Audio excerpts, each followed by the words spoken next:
কেঁপে গেল পাকিস্তান। আজ পাকিস্তানে ফের আননোন গানম্যানের অ্যাটাক, এবং এক্ষেত্রে যিনি খতম হলেন তিনি ভারতের মোস্ট ওয়ান্টেড টেররিস্টের লিস্টে টপ 3-তে নিঃসন্দেহে থাকবেন।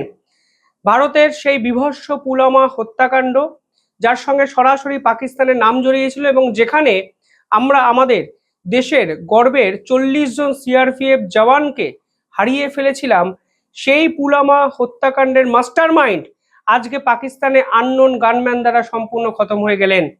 এই ঘটনার নেপথ্যে কে আছে, এখন পাকিস্তান জুড়ে সেই প্রশ্ন বিভিন্ন জায়গায় ঘোরাফেরা করছে, এবং পাকিস্তানের সাধারণ মানুষও বুঝতে শুরু করেছেন যে পাকিস্তানের এই সরকার, এই সেনাবাহিনী তাদের দেশের সাধারণ নাগরিককেই সুরক্ষা দিতে পারে না। তাদের সাধারণ জীবনের কি ভ্যালু, কি মূল্য, সেটা কিন্তু আজকে তারাই প্রশ্ন তুলছেন। যে ঘটনা আজকে বিকালে বিভিন্ন জায়গায় সাড়া ফেললো, সেই ঘটনা নিয়ে আজকের এই ভিডিওতে আলোচনা করব। এবং আরো একটি ইম্পর্টেন্ট বিষয়, যে পাকিস্তানে আজকে তাসের ঘরের মতো ভেঙে পড়ল পাকিস্তান সেনাবাহিনীর 2 যুদ্ধ বিমান। সব মিলিয়ে পাকিস্তানের আসিম মুনির রীতিমতো কেঁপে গেল কাল, এবং এই পুরো ঘটনাগুলো নিঃসন্দেহে আন্তর্জাতিক স্তরে পাকিস্তানকে হাস্য কৌতুক বিষয়বস্তুতে পরিণত করলো। যে ঘটনা আজকে সামনে আসে সেখানে বলা হয় মুজাফফরবাদে অর্থাৎ পিওকেতে আজকে একটি বীভৎস খেলা হয়ে গেছে, যেখানে হামজা বুরহান এই নামের এক ব্যক্তিকে ওপেন ফায়ার করে দুষ্কৃতীরা। আননোন গানম্যান কে মেরেছে কেউ জানে না, অচেনা আততায়ী। এই হামজা বুরহান যখন হেঁটে আসছিলেন তখন তার সামনে একটি বাইক এসে দাঁড়ায়, এবং সেখান থেকে 2 ব্যক্তি নামে এবং তাকে অতর্কিতে গুলি চালিয়ে ঘায়েল করে দেন। প্রাথমিকভাবে বেঁচে থাকার সম্ভাবনা খানিকটা থাকলেও পরবর্তীকালে জানা যায় তিনি প্রাণ হারিয়েছেন, অর্থাৎ শেষ হয়ে গেছেন। অ্যাকর্ডিং টু ইন্টেলিজেন্স অর্থাৎ গোয়েন্দা রিপোর্ট অনুযায়ী এই বারহান শেষ 5 বছর ধরে ধারাবাহিকভাবে অ্যান্টি ইন্ডিয়া অ্যাক্টিভিটিসের সঙ্গে সরাসরি জড়িত। তিনি বেসিক্যালি পাকিস্তান থেকে যুবক সম্প্রদায়কে স্কাউট করছিলেন এবং তাদেরকে ভারতের বিভিন্ন ক্ষেত্রে ছড়িয়ে দেওয়ার একটা চেষ্টা কিন্তু করছিলেন। এই যে পার্টিকুলার ব্যক্তিকে নিয়ে আলোচনা করছি অর্থাৎ হামজা বুরহান, তার আসল বাড়ি কিন্তু রত্নিপোরা, যেটি কিন্তু ভারতের পুলওয়ামাতেই অবস্থিত, অর্থাৎ জম্মু এবং কাশ্মীরের অত্যন্ত গুরুত্বপূর্ণ একটি জায়গা পুলওয়ামা। সেখানেই কিন্তু এই ব্যক্তি জন্মগ্রহণ করেন এবং এখানেই কিন্তু এই ব্যক্তি আসল বসবাস। 7 বছর আগে তিনি হঠাৎ করেই পাকিস্তান চলে যান, এবং সে সময় পাকিস্তান যাওয়ার পেছনেও তার কি কারণ ছিল অনেকেই কিন্তু বুঝতে পারেননি। তিনি সমগ্র ডকুমেন্ট, ভ্যালিড ডকুমেন্ট নিয়ে গেছিলেন, অর্থাৎ কোনো সংশয় বা প্রশ্ন তার এই যাতায়াতে কিন্তু সে সময় ওঠেনি। এবং সেই পাকিস্তানে গিয়ে তিনি আল বর্ডার টেরর আউটফিট, যারা ভারত বিদ্বেষী বিভিন্ন কাজকর্মে নিযুক্ত, সেই পার্টিকুলার জঙ্গি গোষ্ঠীতে কিন্তু যোগ দিয়ে ফেলেন। পরবর্তীকালে গোয়েন্দা রিপোর্ট বলছে যে তিনি অপারেশনাল কমান্ডার পোস্টে নিযুক্ত হন, অর্থাৎ মেন অপারেশনাল পার্টের তিনি গুরুদায়িত্ব পান, এবং সেই গুরুদায়িত্ব পেয়েই তিনি মিলিট্যান্ট রিক্রুট করতে শুরু করেন, অর্থাৎ ভারতের বিপক্ষে কাজে লাগানোর জন্য ভারতীয় কাশ্মীরিদের যাদেরকে ব্রেন ওয়াশ করা সম্ভব তাদেরকে কিন্তু বিভিন্ন জায়গায় স্কাউট করতে শুরু করেন, এবং এভাবে তিনি একটি টিম ফর্ম করেছিলেন। অর্থাৎ যারা ইসলামে বিশ্বাস করে অথচ তারা ভারত বিদ্বেষী, এই ধরনের ব্যক্তিদেরকে কিন্তু তিনি টার্গেট করেন, যুবক সম্প্রদায়কে টার্গেট করেন, তরুণ বয়সের বিভিন্ন ছেলেপুলেদের টার্গেট করেন এবং পাকিস্তানে কিন্তু ধারাবাহিকভাবে নিয়ে যেতেন। 2022 সালে এই পুরো চক্রান্তটি ভারতের গোয়েন্দা দপ্তর ধরে ফেলে এবং তাকে গভর্নমেন্ট ডেজিগনেটেড টেরোরিস্ট হিসাবে আখ্যায়িত করা হয় ভারত সরকারের পক্ষ থেকে, অর্থাৎ তাকে কিন্তু সন্ত্রাসবাদী হিসাবে চিহ্নিত করা হয় এবং ভারতের যে মোস্ট ওয়ান্টেড লিস্ট, সেই ওয়ান্টেড লিস্টে তিনি জায়গা পান অত্যন্ত বীরত্বের সঙ্গে। পরবর্তীকালে জানা যায় যে তিনি কাশ্মীরে বিভিন্ন জায়গায় যে টেরর আউটফিটগুলো তৈরি হচ্ছে তার মাস্টারমাইন্ড, এবং শুধু একটি জায়গা নয়, ভ্যারাইটি জায়গায় বিভিন্ন মাদ্রাসাকে কাজে লাগিয়ে তিনি এই ধরনের টেরর আউটফিটগুলো কিন্তু তৈরি করছেন।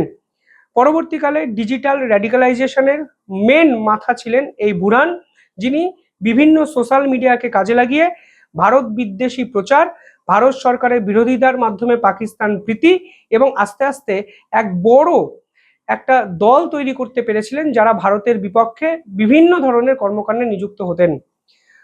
পুলওয়ামা হত্যাকাণ্ড আমরা জানি 14ই ফেব্রুয়ারি 2019 ভারতের ইতিহাসে অত্যন্ত গুরুত্বপূর্ণ একটি দিন এবং আমাদের খারাপ লাগার দিন, কারণ আমরা আমাদের 40 জন বীর সেনাকে হারিয়ে ফেলেছিলাম, তারা শহীদ হয়েছিলেন। এই পুলওয়ামা হত্যাকাণ্ডের সময় এই ব্যক্তি নাকি অপারেশনাল পার্টে গুরুদায়িত্ব সামলেছেন এবং টেরাররা কোন পথে ঢুকবেন, কোথা দিয়ে পালাবেন, এই পুরোটাই নাকি এই ব্যক্তির মস্তিষ্ক প্রসূত ছিল। অর্থাৎ এই ধরনের বীর জঙ্গিকে আননোন গানম্যান পাকিস্তানে সম্পূর্ণভাবে খতম করে দেয়। এই ধরনের ব্যক্তিরা আসলে ভারতের জন্য যে শুধু ক্ষতিকর তা কিন্তু নয়, তারা কিন্তু গোটা বিশ্বের জন্যই ক্ষতি করে। অনেকে হয়তো ভাবছেন এই পাকিস্তানি জঙ্গিরা শুধুমাত্র ভারত বিরোধিতায় মগ্ন থাকে, বিষয়টা কিন্তু সেটা নয়। যেখানেই এই ধরনের মৌলবাদের জন্ম হয়, সেই মৌলবাদই কিন্তু স্বাধীন চেতা মুক্তমনা ব্যক্তিদেরকে টার্গেট করে, সেটা কিন্তু আপনারা ইতিহাস ঘাটলেই বুঝতে পারবেন। এই যে কাশ্মীরে আগের বছর যে ঘটনা ঘটলো পেহেলগাম হত্যাকাণ্ড, সেখানেও দেখবেন কিছু ব্যক্তিরা ছুটি কাটাতে গেছিলেন, অর্থাৎ তারা আনন্দ উৎসব উচ্ছ্বাসে মেতেছিলেন। সেই নিরীহ পর্যটকদের, হিন্দু পর্যটকদের কিন্তু টার্গেট করা হয়েছিল পাকিস্তানের জঙ্গিদের পক্ষ থেকে। 7ই অক্টোবর 2023 যখন ইসরায়েলে ঢুকে হামাস জঙ্গি গোষ্ঠী আক্রমণ চালায়, তখনও দেখবেন সে সময় একটি উৎসব মুখর প্লেস ছিল, যেই উৎসবে প্রায় 1200 ইসরায়েলি সামিল ছিলেন। অর্থাৎ যেখানেই এই আনন্দ উচ্ছ্বাস মুক্ত মনার চাষ, ঠিক তখনই এই ধরনের জেহাদি মানসিকতার মানে আগমন ঘটে এবং তারা কিন্তু প্রতিশোধ স্পৃহায় মত্ত হয়ে যায়। ফলে এরা শুধু ভারত বিরোধী নয়, এরা গোটা বিশ্বের মনুষ্যত্ব বিরোধী, যাদের আজকে আননোন গানম্যান পাকিস্তানে কিন্তু খতম করে দিল। একই সঙ্গে পাকিস্তান থেকে আরো একটি খবর এলো, যা কিন্তু আসিম মুনির ঘুমড়িয়ে দিতে বাধ্য। পাকিস্তানের 2 যুদ্ধ বিমান তারা কিন্তু তাসের ঘরের মতো ভেঙে পড়লেন। 2 যুদ্ধ বিমানই চাইনিজ মেড JF-17। প্রাথমিকভাবে টেকনিক্যাল ম্যালফাংশন বলা হলেও চীন যে আসলে এই পুরো বিষয়টার দায় এড়িয়ে ফেলছে তা কিন্তু স্পষ্ট। চায়না বেশি দিন যায় না, আমরা ছোটবেলা থেকে কথাটা অনেকেই শুনেছি। ফলে এক্ষেত্রেও চাইনিজ মেড বিমান, যুদ্ধ বিমান ট্রেনিং পিরিয়ডেই এইভাবে ভেঙে পড়লো, যা কিন্তু নিঃসন্দেহে চীনা মেটেরিয়াল বা চীনা অস্ত্রের যে ব্যবহার, সেই ব্যবহার নিয়ে বড়সড় প্রশ্নচিহ্ন তুলে দেয়। অপারেশন সিন্দুরের সময়ও চীনের HK-9 ডিফেন্স সিস্টেম যখন এই পাকিস্তান ব্যবহার করত, সেই পাকিস্তানের ডিফেন্স সিস্টেমও কিন্তু ভেঙে দিয়েছিল ভারতের ব্রহ্মোস মিসাইল। এবং একের পর এক হানা, একের পর এক আক্রমণ, চায়না কোনো অবস্থাতেই পাকিস্তানকে সেফগার্ড করতে কিন্তু পারেনি এবং আজকেও তার একই প্রতিচ্ছবি কিন্তু পাকিস্তানে দেখা গেল। পাকিস্তান অ্যারোনটিক্যাল কমপ্লেক্সে এই ভয়াবহ দুর্ঘটনাটি ঘটে। প্রাথমিকভাবে ট্রেনিং মিশনে এই 2 যুদ্ধ বিমান নিযুক্ত ছিল এবং তারা হঠাৎ করেই টেকনিক্যাল ফল্টে আগুন ধরে যায় এবং মধ্য আকাশ থেকে মাটিতে কিন্তু আছাড় খেয়ে পড়ে যায়।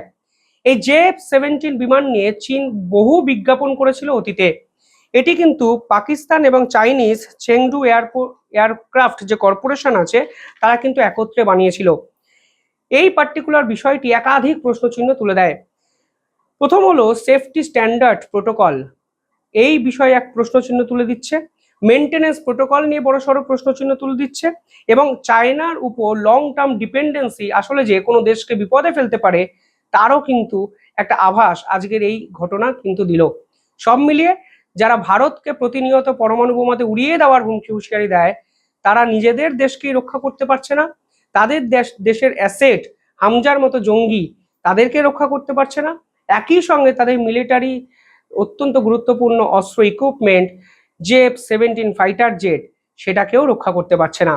সব মিলিয়ে পাকিস্তানের এই অবস্থা নিঃসন্দেহে আন্তর্জাতিক স্তরে তাদের যে ভাবমূর্তি, আরো অনেক বেশি করে সেই ভাবমূর্তিকে কাদা লাগালো এবং হাস্য কৌতুকে পরিণত করলো। আপনারা কিভাবে দেখেন কমেন্টে জানাবেন। দেখতে থাকুন দ্য ইন্ডিপেন্ডেন্ট বেঙ্গল। ধন্যবাদ।